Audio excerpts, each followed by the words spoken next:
Ang nakita ng mga kritisem na tao, ang mga negosyanteng mayaman, mayabang, maraming anong-anong mga sinasabi.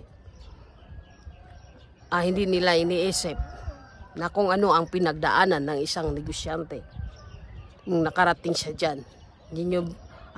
Nakikita nyo ang kanyang successful na mga gawa. Pero hindi nyo nakikita kung anong iyak, paghihirap, pinagdaanan niya bago niya mabot yung tuktok na pinapangarap niya.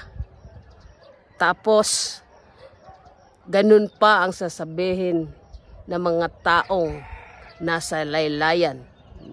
Negosyante na nga ang nagbibigay sa inyo ng trabaho. Negosyante nga na nga nagbibigay sa iyong gamot.